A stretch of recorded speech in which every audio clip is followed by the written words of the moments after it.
Exercise 3.2 में substitution method से solve करना है, एक्स और वाई की वैल्यूज़ निकालनी है। तो पहली इक्वेशन है एक्स प्लस वाई 14, दूसरी X minus Y equals to 4। तो इक्वेशन 1 से या एक्स की वैल्यू निकाल लो या वाई की किसी एक की, तो ऐसे एक्स की वैल्यू आएगी 14 माइनस वाई। इसे मान लिया इक्वेशन 3। अब इसके वैल्यू इक्वेशन 2 में रख देते हैं, तो यहाँ एक्स की जगह आ जाएगा 14 माइनस वाई, ये माइनस वाई इक्वल्स टू 4, तो जाएगा 14 माइनस 2y इक्वल्स टू 4। तो 4 इधर ले आते हैं, 14 माइनस 4 इक्वल्स टू 2y, ये हो जाएगा 10 इक्वल्स टू 2y, y की वैल्यू 5। इस y की वैल्यू 5 को हम इक्वेशन 3 में रख देते हैं यहाँ। तो x equals to 14 minus Y, y की जगह 5 तो 9, तो x की वैल्यू 9 और y की वैल्यू 5। सेकेंड पार्ट में इक्वेशन है s minus T equals to 3, पहली इक्वेशन है, यहाँ से s की वैल्यू निकाल लेते हैं t प्लस 3। दूसरी इक्वेशन है s upon 3 plus T upon 2 equals to 6। इसमें एलसीएम लेते हैं, नीचे 6 आ जाएगा, ये जाएगा 2s plus 3t equals to 6। इसे क्रॉस मल्टीप्लाई करते हैं 36 हो जाएगा। अब इक्वेशन 1 से ये जो वैल्यू है s की जगह t प्लस 3 यहाँ रख देते हैं, जगह 2t प्लस 3 और ये 3t 36, ये हो जाएगा 2t और ये 2 3 6 प्लस 3t इक्वल टू 36, ये 5t हो जाएगा और 6 उधर माइनस में, ये बचेगा 30, तो t की वैल्यू हो जाएगी 6। अब इस t की वैल्यू 6 को रख देंगे इक्वेशन 1 में, यहाँ आ जाएगा s equals to t plus 3, तो t की जगह रखना है 6, 6 प्लस 3 9। थर्ड पार्ट में इक्वेशन दे रखी है 3x minus Y equals to 3, 9x minus 3y equals to 9। इसमें चेक करते थे a1 अपॉन a2 निकालेंगे 3 अपॉन 9 यानी कि 1 upon 3, b1 upon b2 minus 1 upon minus 3, तो ये भी 1 अपॉन 3, और c1 अपॉन c2 भी 3 अपॉन 9 1 अपॉन 3, ये सब इक्वल आ रहे हैं, मतलब मैनी सॉल्यूशन है, तो सॉल्व करने की जरूरत नहीं, बहुत सारे सॉल्यूशन होंगे इसके।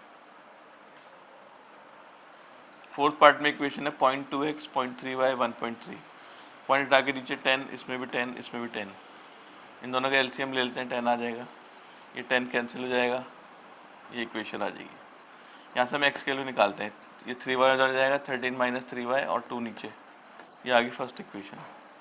इस सेकंड में 0.4x 0.5y 2.3, पॉइंट काटेंगे, सब में 10 आ जाएगा नीचे, फिर इनका एलसीएम लेंगे 10, 10 कैंसिल हो जाएगा, ये सेकंड इक्वेशन।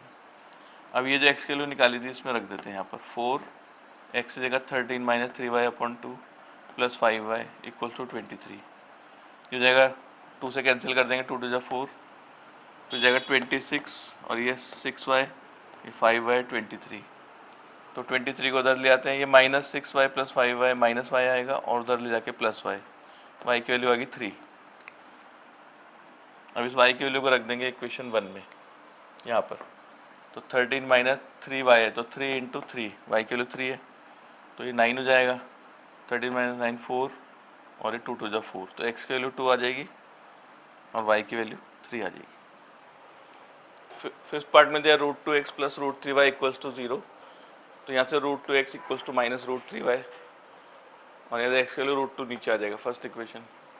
दूसरी इक्वेशन है √3x माइनस √8y 0, तो बस फर्स्ट के लिए सेकंड में रख देते हैं, एक्स की जगह आ जाएगा √3 अपॉन √2y और ये √8y ऐसे ही। एलसीएम लेंगे √2 आ जाएगा, √3 इंटू √3 आ जाएगा 3 माइनस का 3 और ये होगा 16, √16 मतलब 4, ये 7y हो जाएगा और ये 0 चला जाएगा, इधर 0 हो जाएगा, तो y की वैल्यू आ जाएगी 0। अगर इसमें y को 0 रखते हैं तो √3 अपॉन √2 इंटू 0, तो x की वैल्यू 0।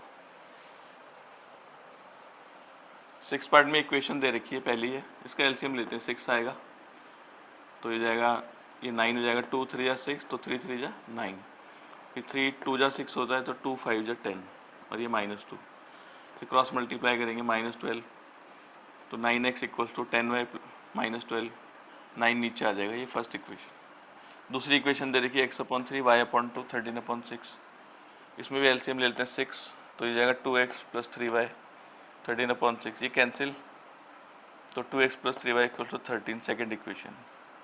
अब फर्स्ट की वैल्यू जो है ये x के लिए यहाँ रख देते हैं, 10y माइनस 12 अपॉन 9, ये हो जाएगा 20y माइनस 24, एलसीएम ले लेंगे 9, तो ये 27,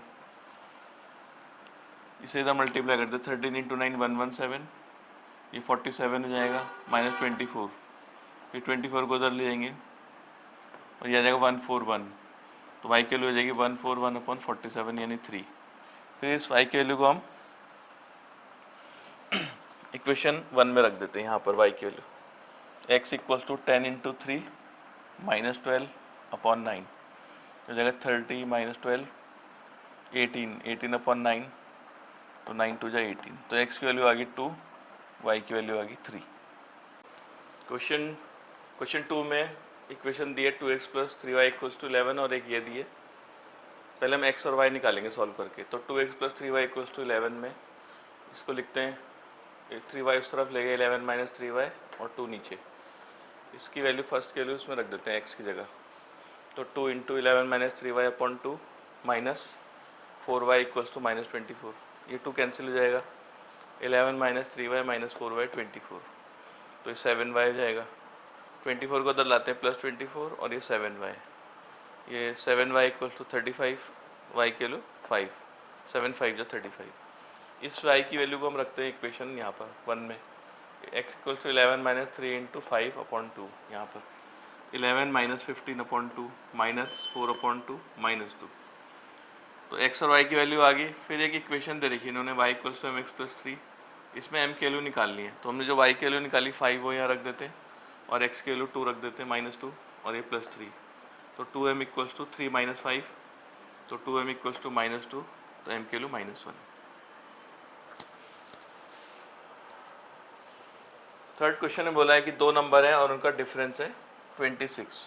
तो नंबर मान लेते हैं x और y, डिफरेंस मतलब माइनस करके। मान लो x बड़ा है y से, तो x माइनस y आएगा 26। अब वो कह रहे हैं एक नंबर दूसरे का 3 टाइम्स है, तो बड़ा नंबर x है तो x होगा 3 टाइम्स y का। ये सेकंड इक्वेशन। यहाँ से x की वैल्यू जो 3y है इसमें रख देंगे, 3y minus y equals to 26, तो ये हो जाएगा 2y इक्वल्स टू 26। तो y की वैल्यू जाएगी 13। अब इस y की वैल्यू 13 यहाँ रख देते हैं, तो x की वैल्यू जाएगी 3 इंटू 13 यानी कि 39। सेकेंड पार्ट में बोला है दो सप्लीमेंट्री एंगल है। सप्लीमेंट्री एंगल x और y मान लिए सप्लीमेंट्री होते हैं जिनका सम 180 होता है। यहाँ से ये फर्स्ट इक्वेशन होगी। फिर बोला उनका डिफरेंस 18 है। मान लो ये बड़ा है x बड़ा है y से, तो x माइनस y हो गया 18। यहाँ से x की वैल्यू हो जाएगी y प्लस 18। इस x की वैल्यू को हम यहाँ रख देते हैं, y plus 18 plus y equals to 180। ये 2y 18 उधर माइनस में 162 अपॉन 2, तो आ जाएगा 81। इस y की वैल्यू को हम रख देते हैं इक्वेशन 2 में, x equals to 81 plus 18 99। Third part है, इसमें बोला है the coach of cricket team buy 7 bats and 6 ball. 7 bat और 6 बॉल खरीदता है। तो पहले हम मान लेते हैं बैट की प्राइस x है और बॉल की प्राइस है, एक बॉल की प्राइस है y। तो उसने 7 बैट खरीदे तो उनकी प्राइस हो जाएगी 7x। एक बॉल की कीमत है y, तो 6 बॉल की हो जाएगी 6y और टोटल है इसकी 3800। यहाँ से हम 7x के लिए निकालते हैं, 3800 माइनस 6y और 7 आ गए नीचे फर्स्ट इक्वेशन। फिर उसने दोबारा later buys 3 bat and 5 ball. फिर उसने 3 बैट और 5 बॉल खरीदी, तो 3x प्लस 5y और उनकी कीमत है 1750। अब 1 के लिए 2 में रख देते हैं, सब्स्टिट्यूशन मेथड से ही करने सब। तो x के लिए हम ये रख देंगे यहाँ पर 3 into 3800 minus 6y upon 7 plus 5y equals to 1750। तो इनका एलसीएम ले लेते हैं, 7 आ जाएगा। 3 से अंदर मल्टीप्लाई कर देते हैं, 3 इंटू 6 18 और ये 7 5 जो 35। ये हो जाएगा 35 माइनस 18 17, ये 11400 और ये 7 उधर मल्टीप्लाई कर देते हैं। तो 17y इक्वल्स टू ये उधर माइनस में, इसको माइनस करके आएगा 850। तो 17 5 जो 85, तो y के लिए होगी 50। इस y के लिए 50 को हम रख देते हैं फर्स्ट इक्वेशन में, 3800 माइनस 6 इंटू 50 अपॉन 7, ये 300 आ जाएगा। इसको माइनस करके 3500, तो ये आ जाएगा 500। तो एक बैट की कीमत 500 है और एक बॉल की है 50 रुपीज़। क्वेश्चन 4 में बोला है कि टैक्सी जो चार्ज है इस कंसिस्ट ऑफ फिक्स चार्ज। एक तो उसमें फिक्स चार्ज लगेगा और फिर उसके बाद लगेगा चार्ज पर किलोमीटर, जितने किलोमीटर जाएंगे उसके हिसाब से चार्ज लगेगा। तो फिक्स चार्ज मान लो x है और चार्ज पर किलोमीटर है y, 1 किलोमीटर के y रुपये। तो पहले वो 10 किलोमीटर गया, उसके लगते हैं 105। 10 किलोमीटर जाएगा फिक्स चार्ज तो लगेगा 1 किलोमीटर के y रुपये, तो 10 किलोमीटर के 10y। ये आ गई पहली इक्वेशन। यहाँ से x के लिए निकाल लेते हैं हम। फिर वो दोबारा 15 किलोमीटर गया, फिक्स चार्ज तो लगेगा ही x, और 1 किलोमीटर के y रुपये तो 15 किलोमीटर के 15y, ये इधर का 155।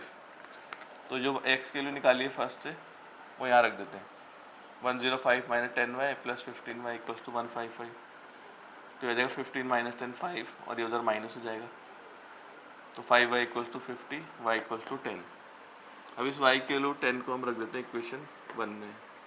105 माइनस 10 इंटू 10, 100 आ गया, x आ गया 5, तो फिक्स चार्ज आ गया 5 और चार्ज पर किलोमीटर 10 रुपीज़। अब बताना है अगर 25 किलोमीटर जाएगा तो कितने पैसे लगेंगे, तो फिक्स चार्ज तो लगेगा, और 1 किलोमीटर के y रुपये, तो 25 किलोमीटर के 25y, ये भी ऐड हो जाएगा। x के लिए 5 है, 25 इंटू 10 250, तो 255 रुपीज़ लगेगा। फिफ्थ पार्ट में बोला है कोई फ्रैक्शन है, तो फ्रैक्शन मान लेते हैं x/y। ये कह रहे हैं अगर न्यूमरेटर में भी 2 ऐड करना है, डिनोमिनेटर 2, तो फ्रैक्शन होता है 9/11। उसको क्रॉस मल्टीप्लाई करते हैं, 11x प्लस 22 9y प्लस 18 हो जाएगा, 22 तरफ ले जाते हैं -4 हो जाएगा, तो ऐसे x के लिए आ जाएगी 9y माइनस 4/11। फिर सेकंड में बोला है कि अगर दोनों न्यूमरेटर और डिनोमिनेटर में हम 3 ऐड करते हैं तो फ्रैक्शन 5/6 हो जाता है। इसको भी क्रॉस मल्टीप्लाई करते हैं, 6x प्लस 18 5y प्लस 15, तो 6x minus 5y 15 minus 18 minus 3, ये सेकंड इक्वेशन आ गई। अब फर्स्ट के लिए सेकंड में रखते हैं, x की जगह रखते हैं 9y माइनस 4/11 यहाँ पर। इसका लेते हैं एलसीएम, 11 आ जाएगा, 6 9 जा 54, 6 4 जा 24, और ये 11 5 जा 55, तो ये बचेगा -24 और ये बचेगा -y, और ये उधर जाके -33 हो जाएगा, y इधर ले आएंगे 33 इधर, तो 33 माइनस 24, y की वैल्यू आ गई 9। इस y की वैल्यू 9 को इक्वेशन 1 में रख देते हैं, 9 इंटू 9 माइनस 4, 81 माइनस 4 77, x की वैल्यू 7, तो फ्रैक्शन हमारा x/y था, तो 7/9। 6 पार्ट में दिया हुआ है कि जैकब की जो एज है अपने सन से 3 टाइम्स हो जाती है 5 साल के बाद। तो हम पहले प्रेजेंट एज मान लेते हैं जैकब की x और सन की y। 5 साल के बाद जैकब की एज हो जाएगी x प्लस 5 और सन की y प्लस 5। तो दिया है कि ये 3 टाइम्स है इसका, तो इक्वेशन बन जाएगी 3y प्लस 15 और 5 उधर चला के माइनस, तो x के लिए 3y प्लस 10। फिर दिया है 5 साल पहले, तो 5 साल पहले जैकब की एज होगी x माइनस 5, सन की एज y माइनस 5। तो दिया जैकब के 7 टाइम्स है, तो 7y माइनस 35, 7y इधर ले आते हैं, 5 minus 35, x minus 7y equals to -30, second equation. फिर ये फर्स्ट इक्वेशन से इसमें वैल्यू रख देते हैं, यहाँ x की जगह 3y प्लस 10, तो हो जाएगा -4y, और ये 10 उधर चला जाएगा, -4y इक्वल्स टू -40, y के लिए आ जाएगी 10। इसे इक्वेशन 1 में रख देते हैं, 3 इंटू 10 प्लस 10 30 प्लस 10, तो x के लिए 40। तो जैकब की प्रेजेंट एज 40 है और सन की प्रेजेंट एज 10 है।